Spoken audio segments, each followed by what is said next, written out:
A todos, bienvenidos de nuevo a Technology.ia. Soy Francisco Javier y hoy vamos a hablar de un tema vital para tu salud, del sueño. En este video descubrirás cuáles son y cómo detectar los principales trastornos del sueño y los más comunes, ¿sí? Bueno, la verdad es un mundo muy complejo, ¿no? Bien amplio. Lo primero que deberíamos hacer, yo creo, es tratar de clasificarla, los diferentes tipos de trastornos del sueño que existen. Yo creo que las podemos clasificar en dos bloques principales, que sean las trisomnias y las parasomnias. Vamos a ver cada uno de ellos sucesivamente. En cuanto a las trisomnias, tenemos que saber que es un trastorno del sueño que se relaciona con la duración, la intensidad y la cantidad con la que se duerme, ¿sí? Principalmente las trisomnias, tenemos el insomnio, que es como el trastorno principal que la mayoría de las personas hemos sufrido, ¿sí? Incluyéndome obviamente. Lo han padecido, ¿verdad? El insomnio prácticamente se caracteriza por dos cosas principales, ¿sí?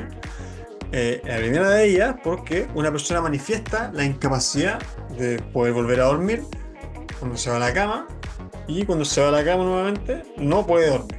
Entonces, esto puede que cada vez que se vaya a la cama y él intente dormir o después eh, eventualmente se duerma y se despierta al telo, ¿sí? Y despierta quizás sucesivamente durante la noche, ¿sí? Lo cual no puede tener un sueño reparador tampoco.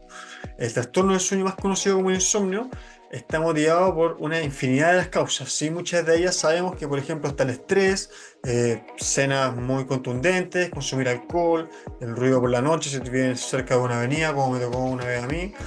El ruido puede intervenir también de diferentes formas, ¿sí? Los horarios irregulares. Esto es muy importante a la hora que escojamos una buena higiene del sueño y nos empecemos a preparar, ¿sí?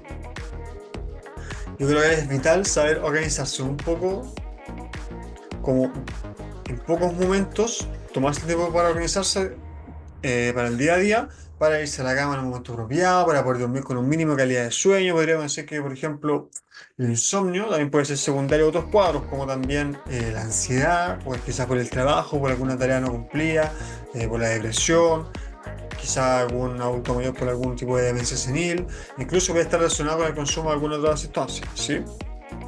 ¿Ok? Entonces, ¿qué consecuencias tenemos cuando sufrimos insomnio? Evidentemente, hay un deterioro funcional, el que suele ser progresivo y, si bien no tiene remedio más que el descanso, la buena higiene del sueño y ser organizado, eh, puede provocar en las personas una pérdida de productividad, una fatiga constante, una sensación de la que no puedes dormir, pero tampoco puedes mantenerte despierto. Obviamente, esto acarrea con el tiempo y puede llevar a otros trastornos, ¿sí? Muchas alteraciones en el estado de ánimo, por ejemplo. em, Generalmente en la noche hay probabilidad de que vaya y coma algo, y esto obviamente pregunta en el momento de que él efectivamente también te mantiene más tiempo despierto durante la noche. Entonces son varios hábitos que hay que cambiar. O puede ser que estemos ante un insomnio secundario, ¿sí? Que sea secundario a algún cuadro. Por ejemplo, puede ser la depresión, que puede ser caracterizada por un cuadro de hipersomnia, ¿sí? Que se caracteriza por una somnolencia excesiva diurna porque son nocturnas, ¿sí? Entonces las personas duermen mucho más de la cuenta, pero más de la cuenta, ponte tú 12 horas o más todo el día puede ser. Em, Esto sería una condición que tenemos que tener en cuenta. Obviamente el porqué de la hipersomnia, de este sueño excesivo, es un poco curioso porque también se encuadra como la depresión, y este insomnio puede utilizarse como mecanismo de defensa para postergar ciertos asuntos, ¿sí? Por ejemplo, una manera de evitar ciertos problemas. Entonces utilizan este mecanismo como medio de evasión a través del inconsciente. Bueno, no vamos a redundar mucho más en el tema, analizar el insomnio. Tenemos el insomnio primario, probablemente tal el patológico, como lo caracterizamos, ya sea post fiesta, alcohol, cenas, cansancio, fatiga, trabajo excesivo, o puede ser que estemos ante un insomnio secundario, ¿sí? Secundario a un cuadro. Por ejemplo, ha sido la depresión. Dentro de estas tenemos la narcolepsia, ¿sí? Este trastorno del sueño importante, muy incapacitante, ¿sí? Para las personas que la padecen. Es característica por cuatro síntomas principales que se conoce como un sueño gatillante excesivo, ¿sí? Es una somnolencia diurna excesiva que causa una cataplexia, ¿sí? Es decir, cuando le entra el cuadro, podemos decir que le da un ataque de sueño, por así decirlo. Pues pierde tono muscular, ¿sí? Se quedan dormidos de frentón donde quiera que estén, ¿sí? Incluso se pueden caer al suelo, quedándose dormidos y hacerse daño, ¿sí? A nivel de la cabeza. Otro fenómeno que a mí también más de una vez me ha pasado, la parálisis del sueño, ¿sí? Este es un trastorno con una entidad propia, pero también puede aparecer dentro de otro, con una narcolepsia, ¿sí? Entonces la parálisis del sueño es la inhabilidad para poder moverte mientras estás sufriendo un episodio de un trastorno del sueño, ¿sí? O sea que tú conscientemente estás despierto o medio despierto dentro de un sueño sin poder mover los brazos ni las piernas, no puedes mover la cabeza ni tampoco puedes articular palabras, ¿sí? Entonces este cuadro se puede dar junto a algunas alucinaciones sinagoga, siempre que ocurran al paso de este parálisis del sueño en vigilia, ¿sí? Entonces, claro, nos asusta mucho. Entonces, hablar de ciertos fenómenos de la parálisis del sueño no abarca solo uno, ¿sí? No solo abarca que la persona esté inmovilizada, por así decirlo. Entonces, puede que la persona tampoco esté eh, o por así decirlo, no porque ella esté despierta, puede moverse, ¿sí? O levantarse o combinarse, como dijimos, algunas ciertas otras alucinaciones como sombra o voces, parecido o escalamiento de lo que después podríamos ver como el terror nocturno, ¿sí? Entonces, la narcolepsia se caracteriza por un ataque de sueño repentino, no así la parálisis del sueño, que pudiese indicar también otros trastornos combinados con alucinaciones, ¿sí? También hay una hipótesis que va más allá de la dirección del desorden de los neurotransmisores que podían ocasionar estos ataques repentinos de sueño o alucinaciones, ¿sí? También tenemos, por otro lado, las apneas del sueño, ¿sí? Dentro de estas tenemos principalmente, dividimos en tres, ¿sí? La apnea del sueño obstructiva, la del sueño central, ¿sí? Y obviamente la mixta. Generalmente, la mayoría de las personas suelen sufrir apneas del sueño obstructiva, ¿sí? Que el 80% de la población no.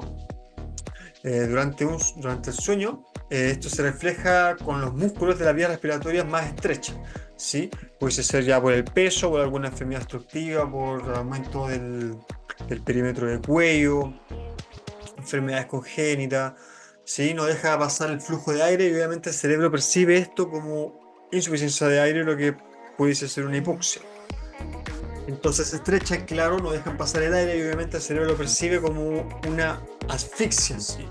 Entonces te da un micro despertar, ¡pum!, te despierta. Para poder volver a meter aire, ¿sí? Te despierta unos 10, 15, 20 segundos, que es lo que puede durar, ¿sí? La vida. Entonces va también unido con los ronquidos, ¿sí? En fin, se refleja con las vías aéreas cuando se cierran, no deja pasar el aire, entonces el cerebro, ¡pum!, te despierta. Llega a las bases profundas del cerebro, ¿sí? El fenómeno. Por otra parte, la apnea del sueño central, tenemos que es una cese parcial del ritmo respiratorio que va a estar ocasionado por algún trastorno orgánico o mixto, ¿sí? Pues sería una combinación de los dos anteriores. Ya hemos hablado, entonces, bueno, ya hablamos de las trisomnias y ahora vamos a hablar de las parasomnias, ¿sí? Que es el otro grupo de trastornos del sueño. Son anomalías que se producen durante fases del sueño, ¿sí? Tenemos, por ejemplo, los terrores nocturnos. Los terrores nocturnos o la famosa pesadilla, los episodios de pesadilla que ocurren durante diferentes fases del sueño REM, ¿sí? Es decir, cuando estás soñando, tiene que ver con todo el contenido de lo que se sueña, generalmente atemorizante, aterrador, traumatizante. Entonces, la persona que está sufriendo pesadilla es consciente de que está pasando mal, incluso puede que no sea consciente de una pesadilla de primeras. Incluso en ocasiones, muchas veces de hecho toca interactuar con la pesadilla, así teniendo que estar en situaciones donde hay que huir, correr, ¿cierto? De lo que sea que se esté persiguiendo. Entonces a lo mejor está dividido entre alucinaciones y lo que uno imagina en la vida real, que es lo que uno cree que está viviendo en verdad. Entonces angustiante, amenazante, incluso ¡pum!, uno se despierta. Entonces, a su propia angustia, ver como la sensación del miedo que uno siente, dice, bueno, si una pesadilla, esto ocurre realmente, después se pasa unos minutos, es angustiante.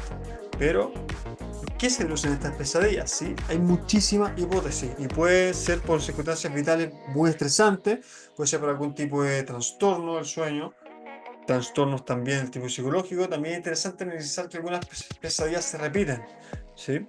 Tal vez otro video hablemos de eso. No es ciertas pesadillas que se repiten siempre, tal vez eso sea un mensaje que nos está mandando el inconsciente para algo que haya que modificar. Entonces, modificar en nuestras vidas me refiero. Entonces, en todo caso son muy interesantes, ¿sí? Entonces volvemos, los esteroides nocturnos, que se suelen dar en una fase de sueño un poco más profundo, fase de sueño 3 o 4 generalmente, que empiezan con un grito angustiante, ¿sí? La persona lo puede hacer a la mitad de la noche. Esto alarma obviamente a todas las personas de la casa, ¿sí? ¿Qué ha pasado? ¿Por qué te pasó esto? ¿Por qué el grito así? Entonces la persona sudando, porque es muy intenso, propia de la persona, ni siquiera ella sabe lo que ha ocurrido, si no está soñando, si fue real, entonces sufre una sensación de ansiedad difusa, ¿sí? Lo que realmente no sabe qué es lo que ocurrió, y mucho menos las personas en su casa. Y por último y no menos importante, es el sonambulismo, ¿sí? También forma parte de las parasomnias. El sonambulismo también se forma en las fases profundas del sueño, es decir, cuando el individuo está soñando. En este caso tenemos que el individuo en sí, cuando se incorpora a la cama, durante esta fase profunda del sueño, e incluso puede llegar a levantarse, a cometer ciertas actividades físicas, actividades motoras, deambular, pararse, abrir cosas, tocar objetos, balbucear, hacer actividades cotidianas, repetitivas, que están integradas también, como decimos, en el inconsciente, así que puede reproducir automáticamente. Entonces, también por otro lado, la duración de estos episodios suele ser de escasos minutos a media hora como máximo episodio según los datos. Rara vez se ve más de esto.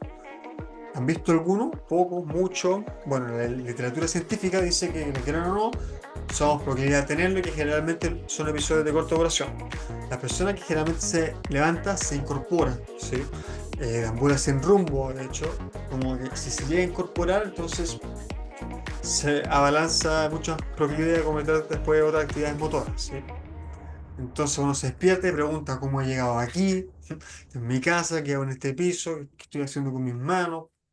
Entonces a lo mejor uno se pregunta si estos episodios de sonambulismo, qué es lo que sucede, ¿sí? Suele darse más en la adolescencia hasta aproximadamente los 30 años. También muy de la mano con los ataques de estrés, los cambios en la vida, quizás de casa, ¿sí? Las crisis existenciales. Entonces, la higiene del sueño, como decimos, vital, vital, vital. En resumen, hemos tratado un poco lo que son los trastornos del sueño, los más importantes, claro, hay muchos más, deja muchas cosas en el tintero, pero en definitiva, indagar cómo afecta entre nosotros. Espero que les haya gustado, dejen algún comentario, si tienen alguna pregunta, háganos llegar en los comentarios, ¿sí? Síganos, denle me gusta, suscríbanse y nos vemos.